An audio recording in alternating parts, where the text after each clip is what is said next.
Seorang siswa Madrasah Aliyah Negeri 1 Kota Medan menjadi korban perundungan.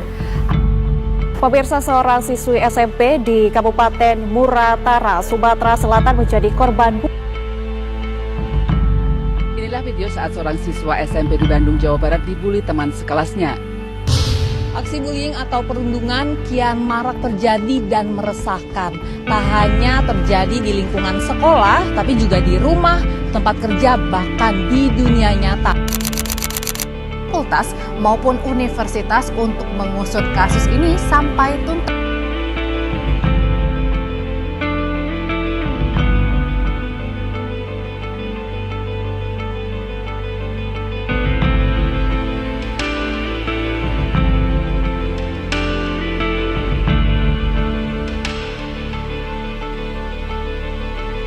Dari cuplikan tersebut, apa sih yang sebenarnya terjadi?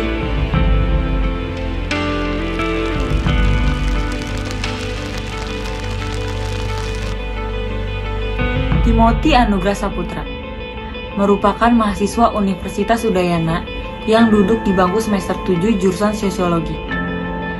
Ia ditemukan tidak bernyawa karena melompat dari lantai 2 gedung Fakultas Ilmu Sosial dan Ilmu Politik. Tapi kalian tahu nggak sih, apa itu bullying?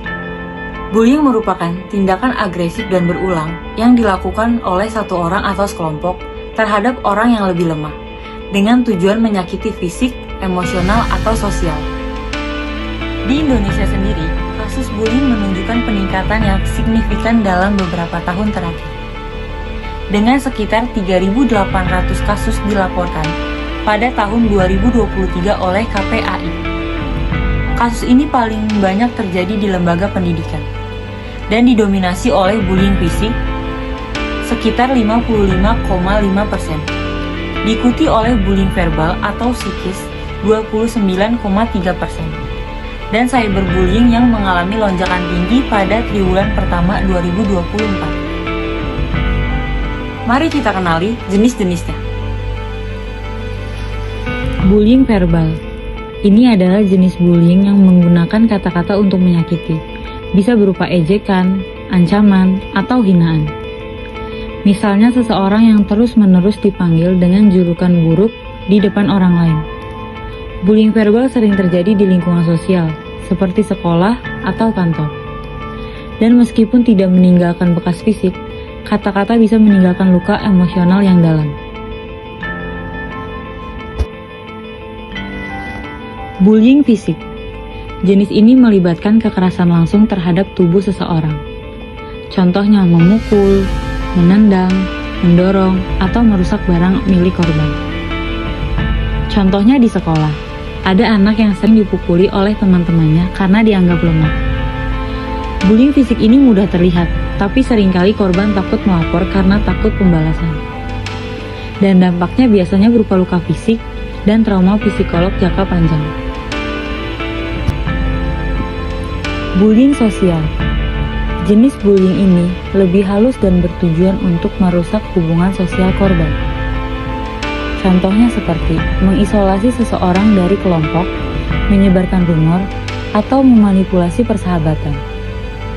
Dan dampaknya bisa membuat korban merasa kesepian dan kehilangan kepercayaan pada orang lain. Cyberbullying.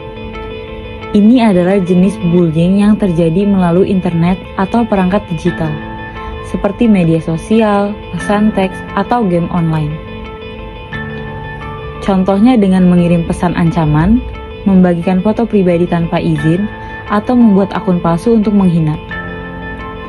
Cyberbullying ini bisa terjadi setiap hari dan sulit dilacak, karena pelaku bisa saja anonim.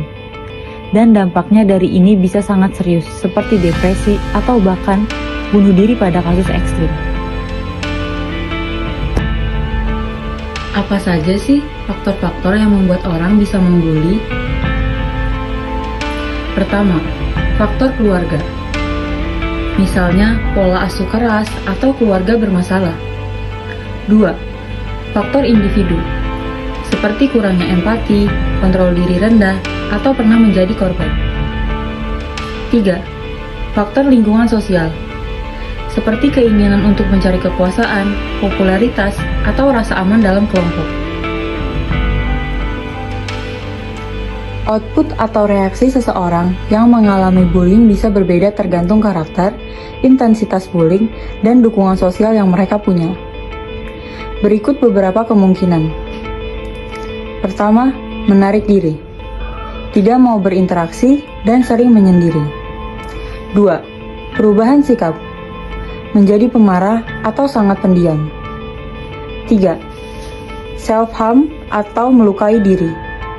Seperti menggores tubuh sendiri, menyakiti diri sebagai bentuk pelampiasan rasa sakit batin. 4. Berpikir untuk bunuh diri.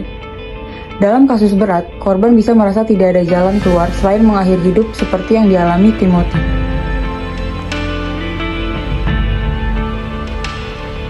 Dampak bullying terhadap mental korban.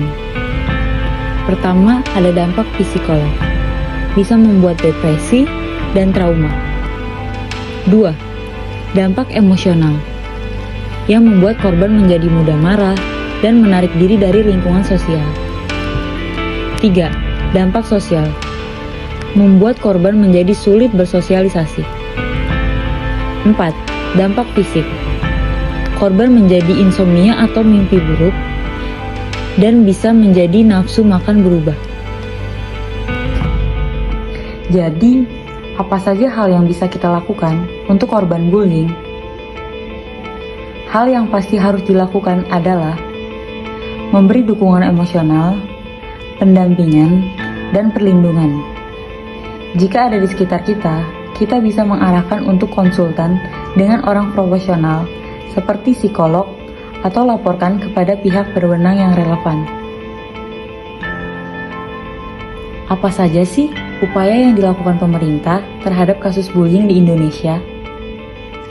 Pemerintah Indonesia melakukan berbagai upaya untuk mengatasi perundungan, termasuk program Roots yang melatih siswa menjadi agen perubahan anti perundung, program revolusi mental untuk menangani yang terpandu, serta mengimplementasikan kebijakan dan regulasi seperti Undang-Undang Perlindungan Anak dan program pendidikan.